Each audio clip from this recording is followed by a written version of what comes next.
The deadline in this sector for voluntary presentation at the experimental center is 6 o'clock. You're supposed to be an artist. Use your imagination. Oh, thanks a lot. I'm all out. What's happening, everybody? Shelton J. Think About It Radio. Another Tuesday. Another straight from the streets. Usually we have the round table, Brandon Whiting and Vincent Booker, but Mr. Booker had a prior obligation, so he could not be here tonight. So you have me and Mr. Brandon Whiting of Mr. B's Moving Company, motivational speaker extraordinaire, and just an all-around cool brother. How you doing, Mr. Whiting? That's exactly what I want. Oh, man, I'm excellent, bro. I had a great weekend, man. You know what I mean? Yes. I walked my sister down the aisle, bro, and give her away. And, man, it was a beautiful event, man. So, you know, I was in that Triple D, Dallas, you know what I mean? So, yes, sir. Got a chance to run up, spend some time with my boy Vincent Booker after 20-something years, actually seeing him. So, you know, we chopped it up about a lot of things. So, man, it was great. You know, seeing a lot of family and friends, bro. Solid. It's always a good time, man, and family to get together when nothing bad has happened and to celebrate life, love, and the pursuit of happiness. So it's funny, though, man, that you said you went to a wedding and everything this weekend, right? Okay? And the show tonight, though, we're talking about abuse in relationship. Right. Abusive relationship. So hopefully the particular marriage that you went to Saturday does not have none of these issues that we're going to discuss tonight going on. Yes, sir. but it does happen, and it's the reality of it all. Now, before we get into the meat and potatoes of this whole thing, give your people your contact information, how they can get a hold of you if they need something moved also. Oh, yeah. My name is Brandon Whiting. It's Brandon Whiting 20, the number 20 at gmail.com. Brandon Whiting 20 at gmail.com. WHITTING. And I'm Sheldon's friend. So, you know, it's nothing too big or too small for us to move, man. I ain't going to charge you no arm and leg, man. I'm charging the reason for flight price. So, yes, sir. That's what I'm talking about. Get your business on. I'm ready. Right. Yeah. Give me your contact information, your email. your phone number, whatever. Whatever information you want to share with them. Yes, and then, like I said, you can contact me through Facebook. Just inbox me. We'll go from there. I can dig it. Yeah. I can dig it. Set the appointments up and get your stuff moved. Man. Yes, sir. I had a great week. Shout out to Crockett, Texas. Had the economic conference down there this past weekend. Again, it's a start. You know, we have to start somewhere. You know, would I have liked more participation from the community? Definitely so. But I am grateful for what I did get and for what I did have and who did show up there, because I always say this, man. Don't miss the standing ovation by focusing on the one person that didn't clap. So I'm definitely appreciative of those that took their time to show up, and I hope you guys got fed some solid information that you can take on to your people that's around you and your peers. And again, first annual, meaning there will be more, and there will be more. And also, me and you, Mr. Whiting, we're going to do some things along with Mr. Book as well for the community of Crockett, Texas, especially for the youth, right? So we definitely got some things going on and some plans going. So all the listeners, please stay tuned. Thank you guys very much. To the new follower of Think About It Radio today, thank you guys very much. To the new followers of the fan page, thank you all very much. And I hope we do not disappoint you guys, and hope there's some solid information that you guys can grab and hang on to. Without further ado, we're going to get on into the show. We're talking about abusive relationships. We're talking about the psychology behind abusive relationships, right? Okay? Me and you were talking earlier, right? How we can sit back and see somebody going through an abusive relationship and say real quick, that couldn't be me. That don't make no sense. I don't know why they're going through that. But do you understand why that person is dealing with that? Do you know what that person is going through? See, we just see the end results and the bruises after the fact. We don't see the mental bruises. Right? We don't see those things. You know, so I would like to talk about the psychology behind those abusive relationships, and then also, as we always do, what kind of solutions can we come up with to help us be better from listening to this show and getting some advice, and maybe even some personal experiences where we know somebody, or maybe even been in an abusive relationship, or know someone that has, or whatever. So we definitely going to try to just unwrap this whole thing and really just get some solid information. And again, you guys lock up, tune in, and let's go. Mr. Whiting. Abusive relationships. What are your thoughts on them, my man? Man, this is a great topic, Thank you, sir. And you already talked about, a few things we wanted to explore concerning, these topics that's real sensitive and difficult, so to speak. But, man, I think it goes, some of it is about how a person feels about themselves, if you kind of got low self-esteem or whatever, then it would be easier for you to accept abuse, whatever form it's in, whether it's verbal or physical. So if you don't look at yourself with a high value, as we always talk about, it's easy for you to feel that type of way about yourself. Let somebody do you any type of way. Mm-hmm. So that's how I want to start it off. I can dig it. I can dig it. Now, do you think the self-esteem issues, you think people go into relationships with self-esteem issues, or because of the people that they're dealing with sometimes, they kind of beat them down and kind of take their esteem away? And I think it's both. Mm-hmm. You know what I mean? Yeah. I think a major part of it is they have issues within themselves. But right. I think also somebody that you really love and open yourself up to, and who find out sensitive information about you, because you're sharing a lot with them, Yeah.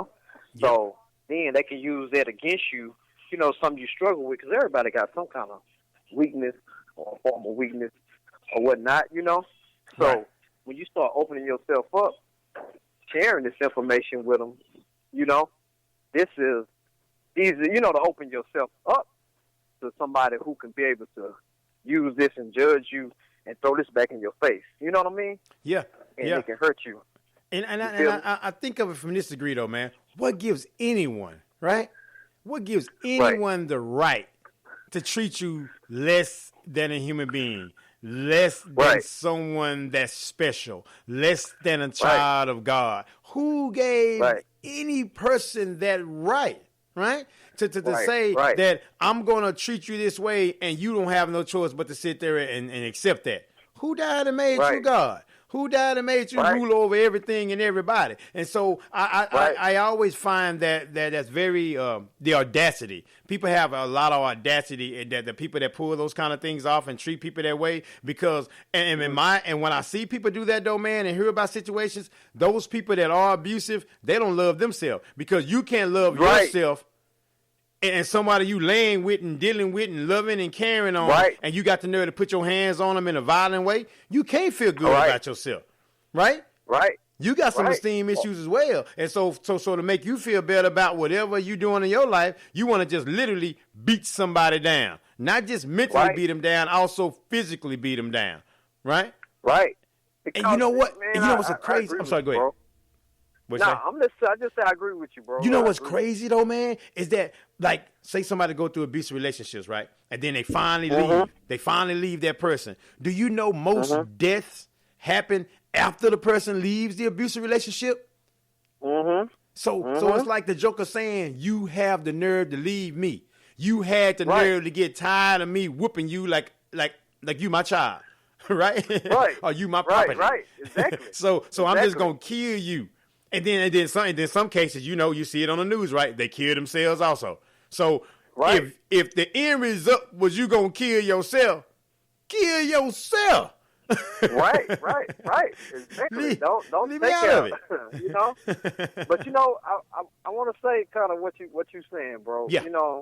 And this happens a lot. Like you really hit on it, bro. I agree with you 100% when you said about, if I have to put you down to make myself feel better, then really I got low self-esteem. Because, I got a complex, they call it superiority complex. And, when you have to beat somebody down and try to take away their power, and make yourself look like you better than them, then, you got some real deep-rooted issues. Yeah, and big time. This happens a lot, bro. This happens a lot in relationships. You have like, to see somebody beaten down by someone who says they love them, bro, that's it's crazy. And I talk to like it's a particular guy at my job, right now, going through some stuff with his lady, and he was telling me that she said she's gonna call the police and say he hit her and he didn't, and he's not coming to work because he's going through it.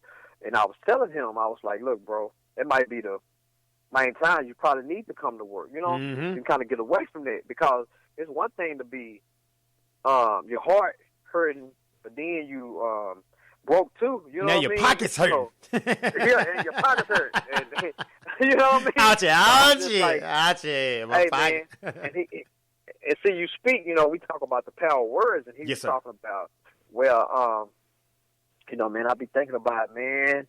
Ooh, man, she made me just want to do something physical to her. I say, bro, let me tell you something.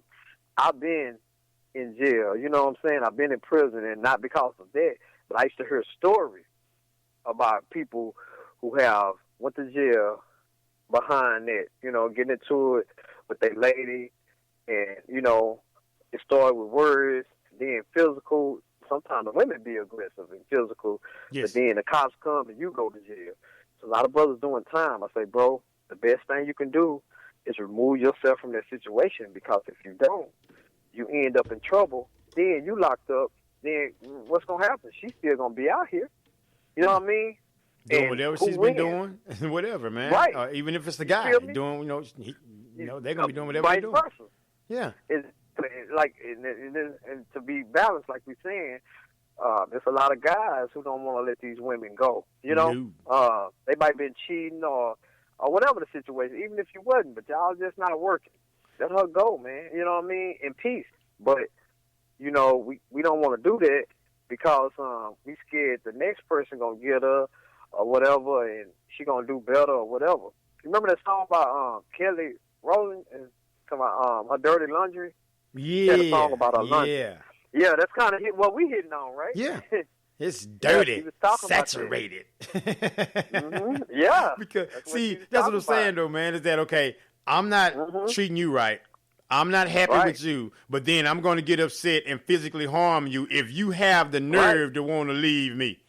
If you have the nerve to want better than what I'm bringing to the table. Again, that's some psychotic stuff, man. You know what I mean? Though, I'm not treating you right as an individual, but I bet you better not leave.